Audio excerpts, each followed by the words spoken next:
body piercing industry as a whole is heavily invested in looking after the client.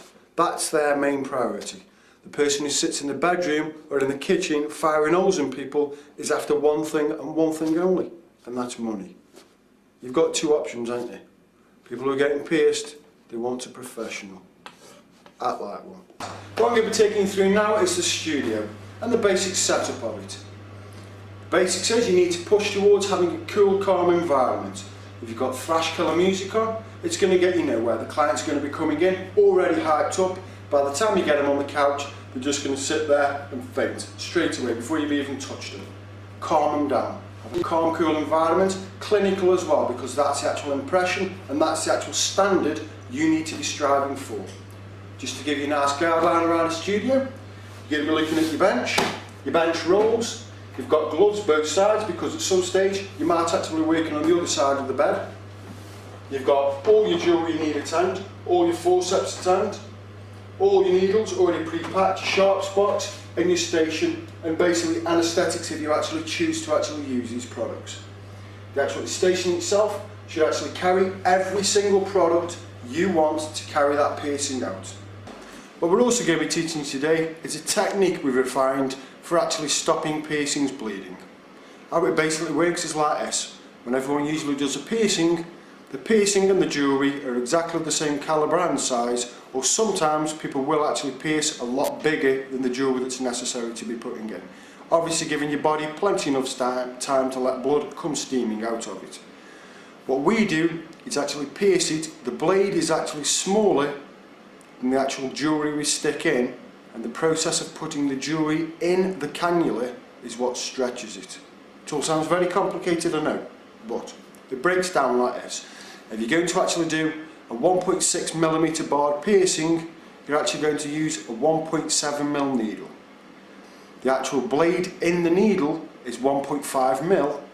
When you actually put the jewellery in, slightly stretching the cannula to the size, it'll actually take it up to the size of 1.7, thus sealing the piercing by 0.2mm. It sounds very complicated, but it's a technique that works, we've refined, and it is exceedingly good at its job. You will find that hardly anybody will bleed.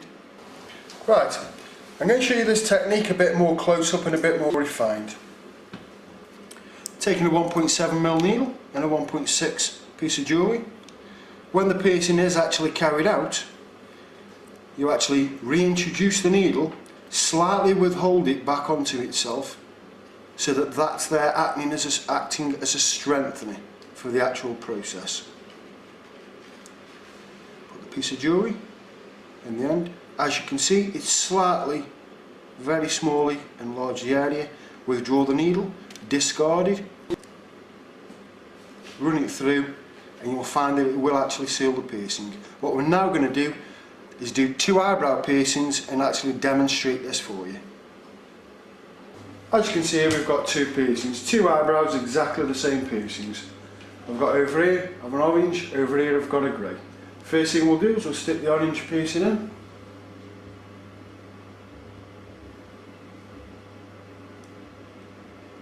As you can see, we're already in a situation where we need to control bleeding straight away.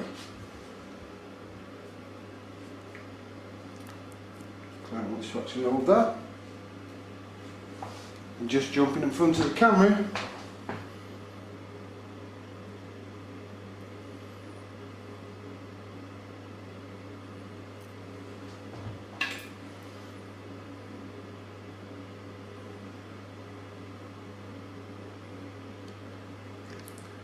If you could just take the patch off for me. There you go. It doesn't take much to actually work out the difference in the actual style and the techniques and how it actually works and benefits the client as well as your studio. Right, there you go. The actual technique is exceedingly well proven just with that example that we did. There are a couple of actual differences in certain piercings where you can and can't use this. The only one we've ever found is navel piercings. There is a great reduction in actual bleeding in regard to this piercing anyhow.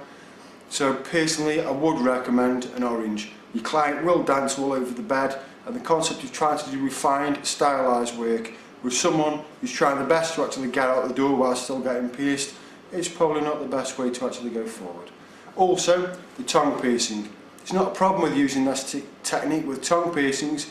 The only thing you do need to remember is, because it's that tight and it tightens the piercings up, you do need to tell the client that if they actually abuse the piercing over the next couple of days, excessive talking, drug abuse, etc, etc, which you shouldn't be doing anyhow, but clients are clients, then what will actually happen is the tongue will go black and blue. No, you haven't hit anything major, it's just the fact that the muscle cannot go through its normal activities. Right, what we have here is your client.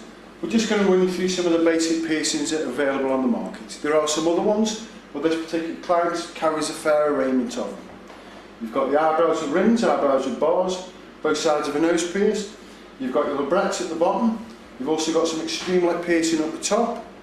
On the side here, you've got an industrial, inner conch, daith at the back there, tragus, tunnels and various other rings. On the side here, we've got a lot of scaffolding work, tragus, rings and tunnels again. Internally, we've got a random assortment of tongue piercings as well.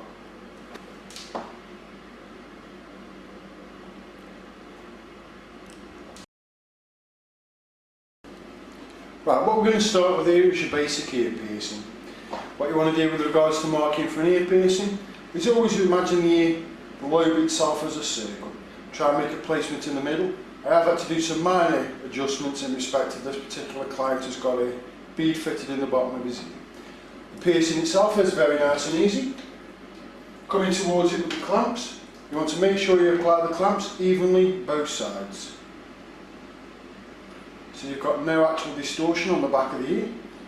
Holding the actual needle so it fits in the angle like a dart.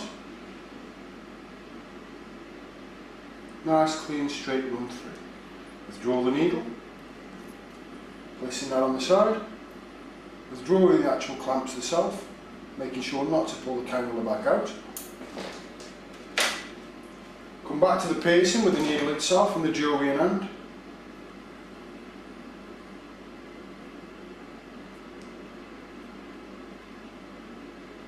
Just get the appropriate hair out of the way. The jewellery in, discard the needle. Now making sure you apply pressure on the front so as not to actually pull the lobe and distort it. Push your jewellery all the way through nice and easy. There you go. Draw the cannula and then approach your jewellery with the ball to be fitted.